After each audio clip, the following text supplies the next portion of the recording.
bobsled gold medalist Lolo Jones, brought to us by Red Bull. First of all, before I even get to my first question, you look fabulous. You know that.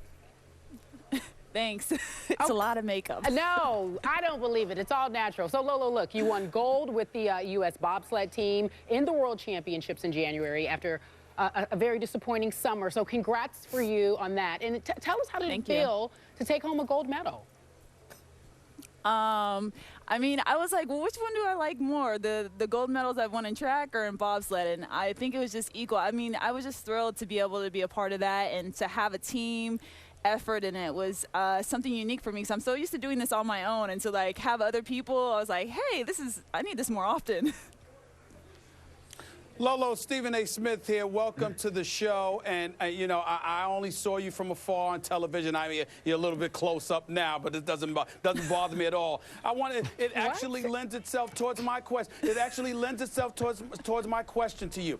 I saw a lot of people out there writing stuff about you. They were incredibly jealous. They were criticizing you, calling you the second coming of Anna Kournikova. Now, I personally don't have a problem with such things. However, somebody such as yourself, somebody as accomplished as yourself, may have had a problem with it. I want you to speak to some of the criticism that you were receiving because you were being labeled, quote unquote, a sex symbol as opposed to an accomplished athlete. How have you been able to deal with all of that? How have you been able to overcome it?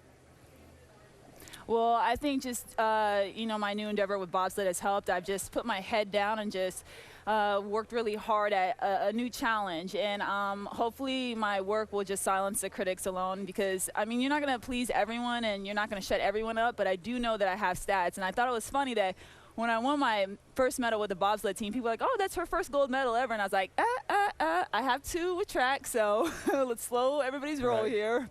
But I've always faced my challenges and used them as motivation, and I'm just going to keep plugging away. And I don't know, I just really like this new challenge that I have, and I hope that I can always represent Team USA to the best of my abilities. Whether people like me or not, I'm out there fighting for all of America. So I don't know, that's all I can say to my critics. Lolo, I've always respected the fact that you've been very public about the role that God plays in your life. Now we have Ray Lewis as the focal point of this Super Bowl, and he continues to talk about how it has been God's will, to quote Ray, that the Ravens have won 3 playoff games and will win the Super Bowl. How do you feel about God's will deciding games?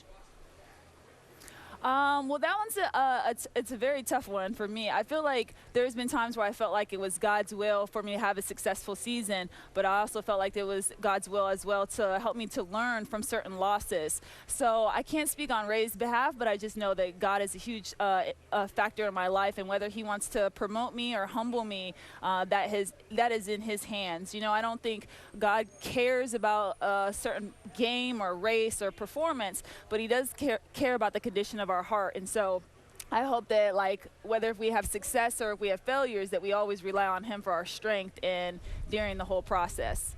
Good answer. Lolo, Lolo, Stephen A. Smith back here. How do you feel about an athlete, Olympic athlete, college athlete, professional athlete, for lack of a better phraseology, sort of wearing their religion on their sleeve, knowing that because of it, it will invite a level of scrutiny that otherwise may not exist, where you have some people who simply resent the fact that there are those who do wear their religion on their sleeve in the professional athletic world, just the sports world altogether. How do you feel about that?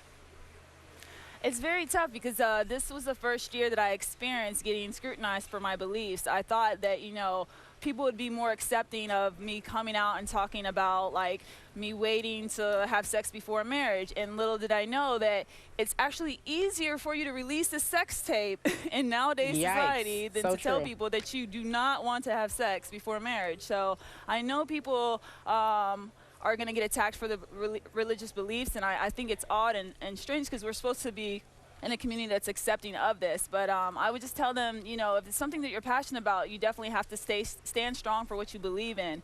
But I just would tell them just to know that they are going to get scrutinized. If they will. Just look at my Twitter @replies for sure. Look at everyone's Twitter @replies, Lolo. Meanwhile, in between good point. before we let you go, tell us who you're picking, 49ers or Ravens? I'm going to go with the 49ers just because Ricky, Jean, Francois, we were on the track team together at LSU, so got to go with 49ers. So. All right, we'll take that. Enjoy your time in New Orleans, and thank you for joining us. Maybe when you're in Bristol, you'll stop by. Thank you for having me. Yeah, no problem. Thank you. All right. Coming up next. Take care, Lolo. Oh, please.